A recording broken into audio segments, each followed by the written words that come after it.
नमस्कार बंधुरा टुकिर रान्नाघरे सबाइके स्वागत। सामनेई राखी बंधन उत्सव। राखी बंधन उत्सव उपलक्षे आमार स्पेशल रेसिपि होच्छे काजू बर्फी।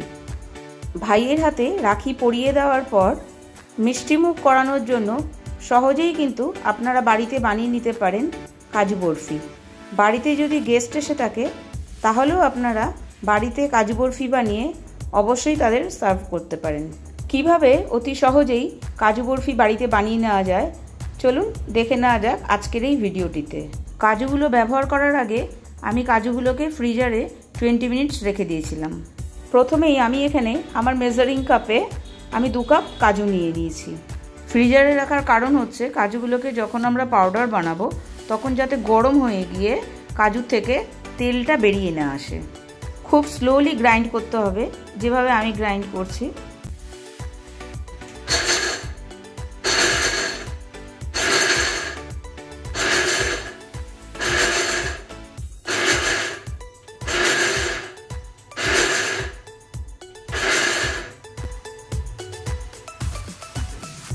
এবার আমি এই পাউডারগুলোকে একটা স্ট্রেনারের সাহায্যে ছেঁকে নেব।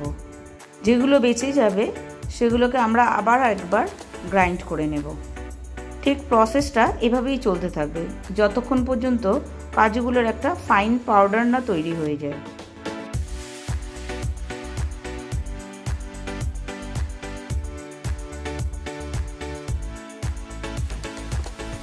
কাজুর কিন্তু পাউডার বানানো হয়ে গেছে। ঠিক এরকম একটা ঝুরঝুরে পাউডার আমাদের তৈরি করতে হবে।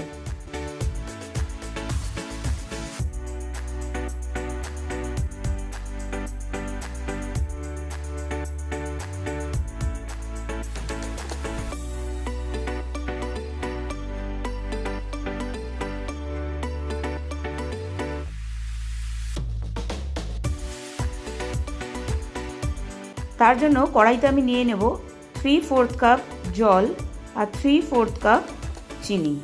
আমি যে কাপ দিয়ে কাজুর পাউডার মেপেছি সেই কাপ দিয়েই জল ও চিনি মেপে নিয়ে নিয়েছি।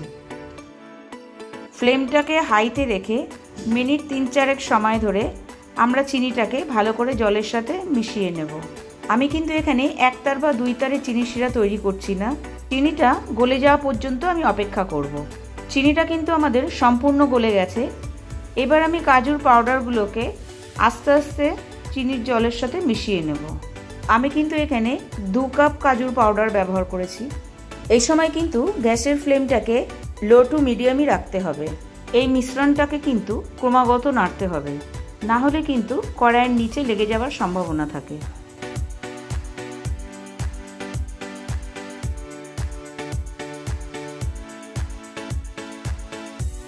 নাড়তে নাড়তে সাইডগুলোও কিন্তু আমাদের ভালো করে পরিষ্কার করে নিতে হবে, না হলে সাইডে লেগে থাকা কাজুগুলো পুড়ে যাবে।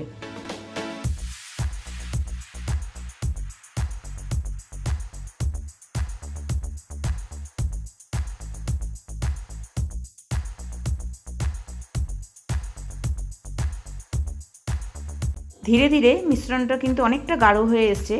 এই সময় আমি দিয়ে দেব 2 চামচ ঘি। মিশ্রণ থেকে একটু তুলে নিয়ে আমাদের দেখে নিতে হবে ছোট বলের আকার হচ্ছে কিনা।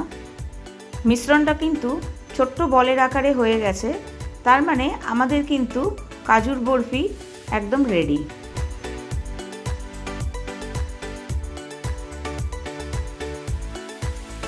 মিশ্রণটা কিন্তু আমি একটা প্লেটে নামিয়ে রেখেছি। এরপর আমি একটা বাটার পেপারের ওপর অল্প করে ঘি লাগিয়ে নিচ্ছি। বাটার পেপার না থাকলে এই কাজটা কিন্তু আপনারা যে কোনো থালাতে করতে পারেন, অল্প একটু ঘি লাগিয়ে নিয়ে। কাজুর মণ্ডটা কিন্তু অনেকটা আটার গোলার মতো দেখতে লাগছে। এরপর এটাকে বাটার পেপারের উপর রেখে আমি একটু হাত দিয়ে স্প্রেড করে দিচ্ছি।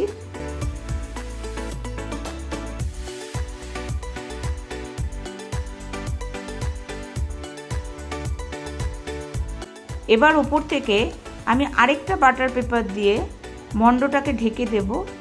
এবার ওপর দিয়ে আস্তে আস্তে আমি রোল করে দেব। কখনোই কিন্তু এটাকে চাপ দিয়ে বেলবেন না, খুব হালকা হাতে কিন্তু কাজটা আমাদের করতে হবে। চারিদিক থেকে সমান করে বেলে নিতে হবে, খুব বেশি পাতলাও হবে না আর খুব বেশি মোটাও হবে না। আপনারা আপনাদের নিজেদের পছন্দ অনুযায়ী পাতলা বা মোটা অবশ্যই বেলে নিতে পারেন। এরপর আমি বাটার পেপারটাকে ওপর থেকে খুলে নিলাম। এবার আমি কাজুগুলোকে নিজের পছন্দ মতো শেপ দিয়ে নেব। আপনারাও আপনাদের পছন্দ মতো যে কোনো শেপ দিয়ে নিতে পারেন। চেষ্টা করবেন একটু বড় সাইজের ছুরি দিয়ে কাটবার। ছোট ছুরি দিয়ে কাটলে কিন্তু একটু অসুবিধা হতে পারে। যেগুলো আমার সাইড থেকে এক্সট্রা রয়ে যাচ্ছে সেগুলো দিয়ে কিন্তু আমি আবার বরফি বানিয়ে নেব।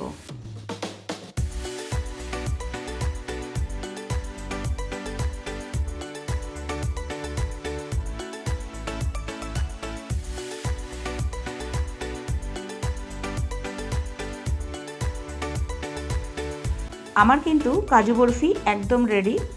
আপনাদের কেমন লাগলো সেটা অবশ্যই আমাকে কমেন্ট বক্সে কমেন্ট করে জানাবেন।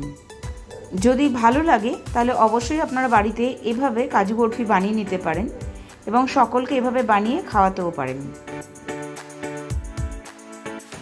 আমার চ্যানেলে নতুন বন্ধু হয়ে থাকলে অবশ্যই চ্যানেলটাকে সাবস্ক্রাইব করে নেওয়ার অনুরোধ রইল। পাশে থাকা বেল আইকনটি অবশ্যই প্রেস করে দেবেন, কারণ আমি চ্যানেলে যখন কোনো নতুন রেসিপি শেয়ার করব নোটিফিকেশন আপনার কাছে পৌঁছে যাবে।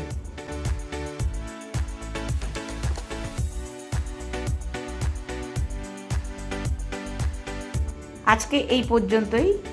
আবার হাজির হয়ে যাব নতুন কোনো রেসিপি নিয়ে। ভালো থাকবেন, সুস্থ থাকবেন। টাটা।